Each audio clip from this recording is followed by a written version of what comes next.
As time marches on, I have developed an appreciation of stories where things of humble origins grow into something huge, and by today's standards, there is probably no better word, or at the very least more charitable word, to describe Grand Theft Auto 3 than humble. Today, Grand Theft Auto is a monolith. There is not a single person who plays video games and doesn't know what GTA is. Even people who don't play video games know what it is, because politicians keep trying to ban it. But back in 2001, this wasn't necessarily the case. Even before the humble beginnings of GTA 3, Grand Theft Auto was a crappy arcade-style game on the PlayStation where you just go from level to level stealing cars and running people over until the credits screen. Not exactly revolutionary, but it was fun for what it was, but Grand Theft Auto as we know it today started with 3. GTA 3 is the first game in the Grand Theft Auto series, and GTA 5 is actually GTA 12. For me, this game is so great because it serves as a precursor to all the cool stuff from the later games. It's remarkable how much of the stuff that makes the series great started here, and how many things they got right on the first try. Not that they didn't mess anything up, but I'll get to that. It's an incredibly important piece of history, kinda like GoldenEye or Mario 64, in that it's revolutionary and far ahead of its time.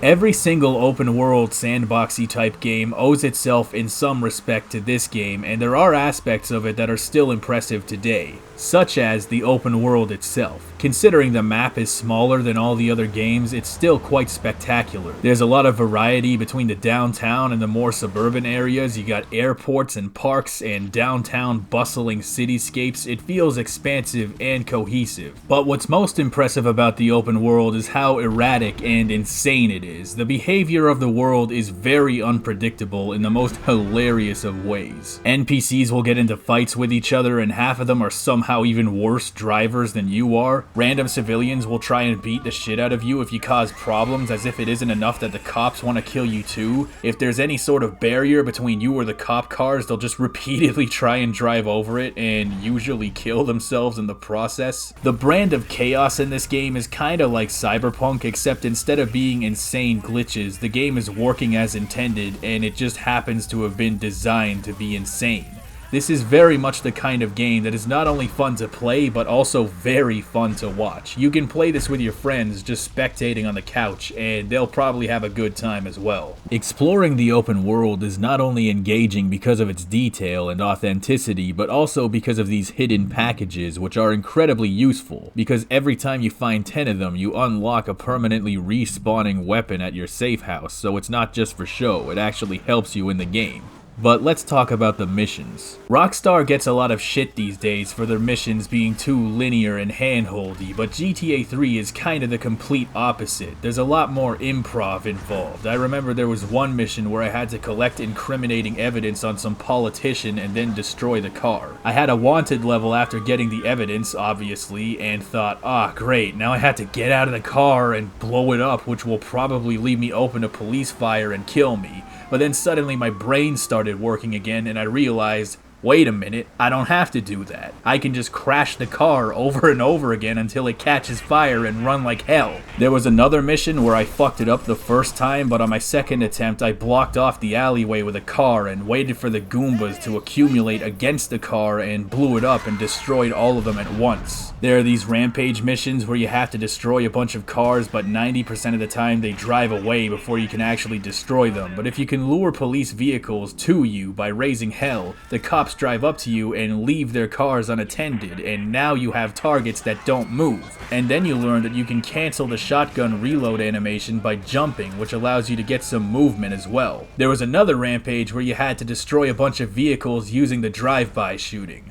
Only problem is drive-by shooting sucks major ass in this game, and most cars get away before you can even do any real damage to them, making them basically impossible. So I said, okay, what if I just steal a bunch of stationary cars and park them right there before initiating the rampage, and then I drive-by shoot the immobilized targets. Then suddenly it was the easiest mission ever. I had another mission where I had to assassinate this guy, and naturally when I started the chase I got a 4-star wanted level, so I had to chase him down with a billion cops on my ass, and then he flips his car over and I thought, Okay, that was easy. But annoyingly, the explosion didn't kill him, so I had to jump down there and chase after him. Billion cops still on my ass, and I just had to shoot him a little bit so he would die. So I chased him around for like 2 minutes trying to get a clear shot on him, and then he just jumped into the water and killed himself for me, and I passed the mission. That's what I like to see. In general, I would definitely say that GTA 3 is a more difficult game than the later ones. There are moments in this game that will make you want to blow your head off with a rocket launcher, but the longer you play, the more you learn how to trick it into letting you win. It's this dynamic and spontaneous layer that makes GTA 3 a lot more exciting from a purely gameplay perspective than the later games. Compared to something like GTA 5, where everything is so streamlined and restrictive so they can tell you their semi-competent HBO story, the lack of scripting in 3 results in a situation where no two players playing through the campaign will have the exact same experience. I wouldn't be surprised if I handed this game off to my friends and they played it completely differently from me. Whether deliberate or not, it has enough respect for its own players to allow them to outsmart the game if they can think of a way to do that. It is worth noting that I'm playing the PS2 version of this game, which is the purest, most vanilla way to play it.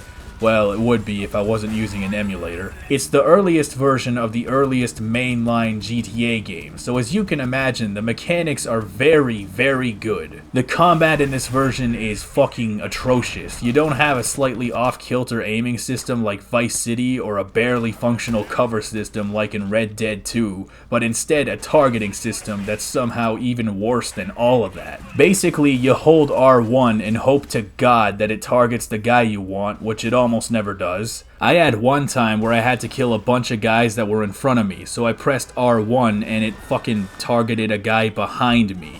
To actually accomplish anything in combat, you have to be precise and careful enough to hit enemies with this bullshit, except you take so much damage so quickly that by the time you got them in your line of sight, you might already be a dead person. And to make it even worse, you lose all of your weapons when you die, so you have to go get all your weapons again before retrying missions, and you have to redo that every single time you fuck up. The cars are constantly looking for any excuse to spin out of control, flip over, and die. And on top of this, you don't get any checkpoints in this game, or even the ability to just immediately restart a mission. For these reasons alone, I probably wouldn't blame you if you chose to play the shitty remastered version instead. From what I understand, the controls are at least marginally better there. I would have played the original PC version, except snake-ass Rockstar took it off Steam, so I can't. As is the case with every game made before 2007, it isn't enough to have just one gameplay issue. You had to have at least 3 or 4 working in tandem with each other to assault the game to the point of being nearly unplayable in the worst case scenarios. Like I said in my GTA 6 video, the missions in this game that are next to impossible are the same missions that in any other GTA game would be largely trivial, and that's the most infuriating thing about GTA 3.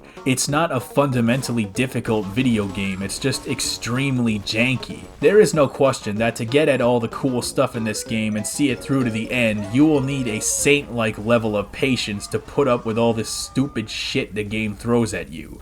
Even more than Vice City, GTA 3 is the type of game where one very small mistake can just ruin your entire life. And considering how jank this game can be, the odds of you making a small mistake are very high. To make matters even worse still, there's no map screen. You cannot access the map in this version. Even though the map is smaller than the other games, this is still a sizable open world, so this is very frustrating. Navigation is a pain in the dick, because even though you can see the mission markers on the minimap, it doesn't show you the fastest legal route, meaning you might have to figure that out yourself on the fly. It's exasperating, but at the same time, it kind of forces you to engage more with the open world and study the roads so you know which way is the ideal route. To really appreciate this game, you have to contextualize it in the context of its release, which can be a very hard thing to do, especially while you're playing it. You can be ever more aware of the fact that GoldenEye on the N64 came out in '97 and was revolutionary for the time, and you're still not coming out of that control center mission without severe psychiatric damage. I think one of the most impressive things about GTA 3 is how cinematic it is. There is a surprising variety of cutscenes where Joe Pesci impressionist number 33 37 tells you to go kill some guy,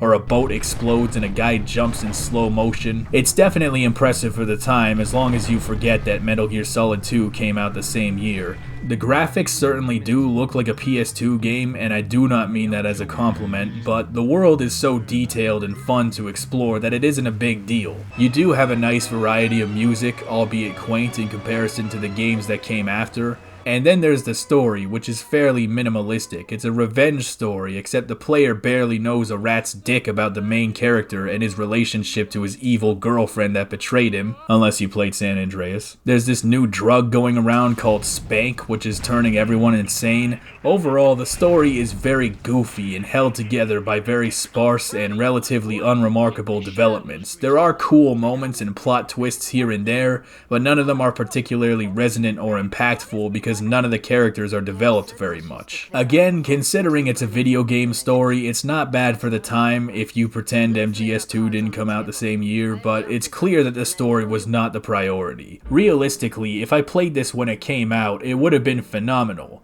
But that's the whole point. I didn't play it when it came out. I played it in the current year. And by current year standards, the game has aged like raw chicken dick in the hot sun in many respects, but if you have the patience to put up with PS2 era bullshit, this game is definitely worth playing today. It's chaotic and liberating in a way that the later titles often fail to replicate, and for that alone, this could easily be one of my favorite GTAs. They just fixed all the fucking bullshit.